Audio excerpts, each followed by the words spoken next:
भक्त रैदास। रैदास जी के पास में एक पंडित जी रहते थे। प्रतिदिन गंगा स्नान करते थे और जब कभी इनकी कुटिया के आगे से निकलते तो कहते, अरे रैदास जी, भक्त जी, चलो गंगा स्नान कराएं। रैदास जी कहते, पंडित जी, बस आप ही कराओ। एक रोज एकादशी के दिन पंडित जी फिर इनकी कुटिया के आगे से निकले और बोले, अरे रैदास जी, आज तो देवोत्थान एकादशी है। कभी तो होली, दिवाली, अमावस्या, पूर्णिमा गंगा स्नान कर लिया करो।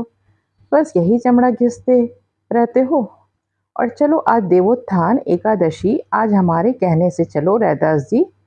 बोले, आप ही कराओ। मेरी ओर से ये 2 केले गंगा जी को अर्पण कर देना और गंगा जी को प्रसाद दे वो मुझे लाकर यहीं दे दीजिएगा।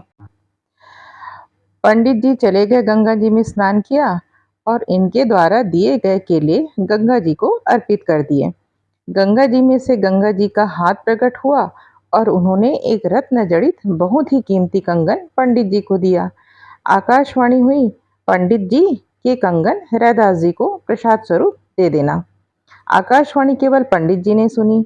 अब पंडित जी ने कंगन देखा तो लोभ आ गया। ना किसी ने गंगा जी का हाथ देखा, ना आकाशवाणी सुनी, केवल पंडित जी ने ही सुनी।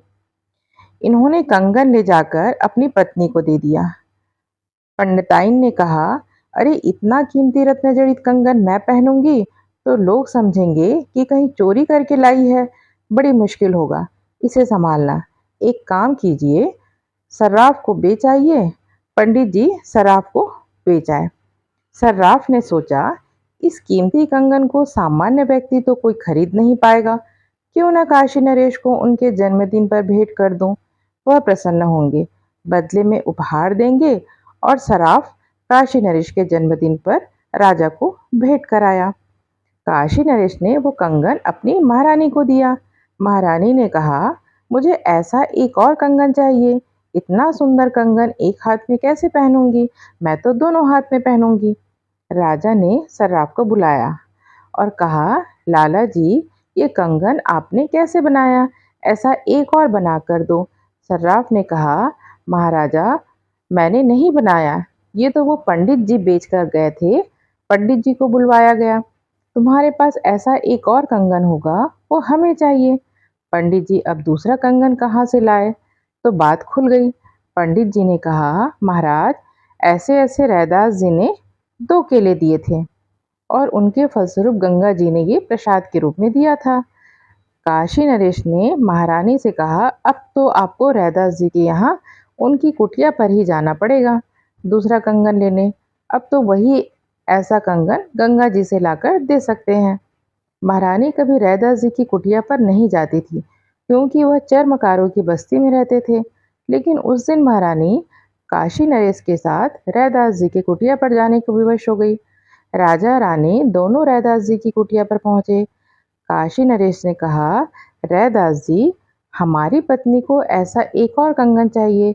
आप गंगा जी चलिए और उनसे ऐसा एक और कंगन ले लीजिए। रैदास जी ने कहा, महाराज, इसके लिए गंगा जी जाने की आवश्यकता नहीं। और उन्होंने अपने उसी चमड़े के पानी वाले खप्पर में हाथ डाला और कहा, मन चंगा तो कठौती में गंगा है। गंगा माँ अगर मेरे हृदय में समाई है तो इस कठौते खप्पर में भी प्रकट हो आइए। और इतना बोलकर कठौते से दूसरा कंगन निकालकर महारानी को दे दिया। तब से यह कहावत विख्यात हो गई, मन चंगा तो कठौती में गंगा। ऐसे दिव्य अलौकिक सिद्ध संत हुए रैदास जी, ये रामानंदाचार्य जी के प्रमुख शिष्यों में से एक थे।